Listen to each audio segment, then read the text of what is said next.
Բարի երեկո։ Փակ TV-ն ամենօրյա ռեժիմով շարունակում է ներկայացնել լուրեր Հայաստանից եւ աշխարհից։ Մեր ուշադրությունից չի վրիպում ամենակարևորը։ Հայ-թուրքական հարաբերությունների կարգավորման հարցով հատուկ ներկայացուցիչների հաջորդ հանդիպումը կարող է տեղի ունենալ Թուրքիայում։ Ամսաթիվը դեռ որոշված չէ, ասել է Հայաստանի հատուկ ներկայացուցիչ խորհրդանի փոխխոսնակ Ռուբեն Ռուբինյանը։ Ռուբինյանը դրական է որակել Թուրքիայի ներկայացուցչի հետ Երևանում տեղի ունեցած հանդիպումը։ Սա մեր 6-րդ հանդիպումն էր եւ առաջինը, երկու երկրներից մեկում, մեր երկրում։ Այսինքն մինչ այս բոլոր պաշտոնական հանդիպումները անցկացրել էինք երրորդ երկրներում, մեկ անգամ հենց սահմանին։ Այս անգամ հանդիպումը տեղի ունեցավ Երևանում։ Սա սիմվոլիկ առումով դրական է։ Կարծում եմ հաջորդ հանդիպումն էլ Թուրքիայում կանցկացվի, նշել է Ռուբինյանը։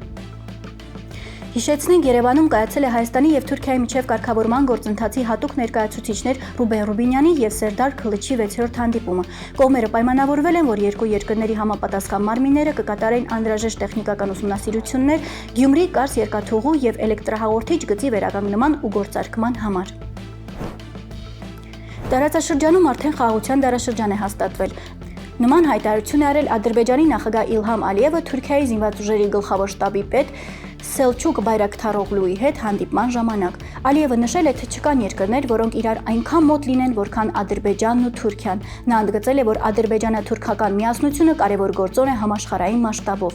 Թուրքիայի նախագահ Թայիպ Էրդողանն էլ շնորհավորել է Ադրբեջանին այսպես կոչված թշնամական օկուպացիայից Բաքվի ազատագրման տարեդարձի կապակցությամբ։ Սրտան շնորհավորում եմ Բաքվի թշնամական օկուպացիայից ազատագրման տարեդարձի կապակցությամբ։ Հարգում ենք Կովկասյան իսլամական բանակի հրամանատարի եւ մեր բոլոր հերոսների հիշատակը։ Ողջուններ եմ փոխանցում եղբայրական ադրբեջանցի ժողովրդին, ասվում է Էրդողանի հրապարակման մեջ։ Բաքվում կայացել է հայ գերիների, այդ թվում Արցախի նախկին ռազմաքաղաքական ղեկավարության գործով հերթական շինծու դատավարությունը։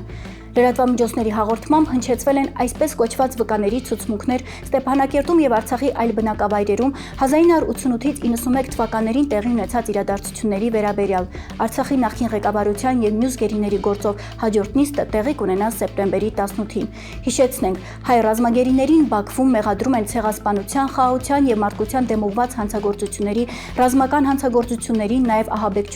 ահաբեկչության ֆինանսավորման, իշխանության բռնի զավթման եւ այլ հոդվածներ։ Հայաստանի համար ռազմական սպառնալիքների մակարդակը այժմ չափազանց ցածր է։ Նման հայտարարություն է արել Հայաստանի Հանրապետության արտաքին հետախուզության ծառայության պետը։ Նրա խոսքով նվազմանը մեծապես նպաստել է Ադրբեջանի հետ սահմանազատման եւ սահմանագծման սկսված գործընթացը։ Դեռ ամիսներ առաջ այդ սպառնալիքները էականորեն ավելի բարձր էին, ասել է Քրիստինե Գրիգորյանը։ Այնուամենայնիվ կան ժողովրդավարության հիբրիդային սպառնալիքներ, որոնք չպետք է թերագնահատել, եւ այդ սպառնալիքները գալիս են ոչ առանձին վերցրած մեկ երկրից, հավելել է նա։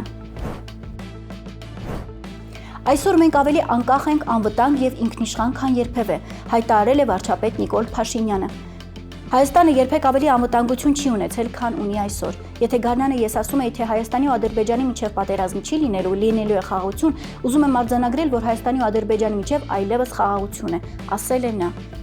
Փաշինյանի խոսքով անգամ 50 տարի գոյություն ունեցած խաղաղությունները ինստիտուցիոնալացման կարիք ունեն, որովհետև եթե դու չես զբաղվում խաղաղության ինստիտուցիոնալացմամբ, խաղաղությունն ապա ինստիտուցիոնալացվում է, այսինքն քայքայվում է, ասել է Փաշինյանը։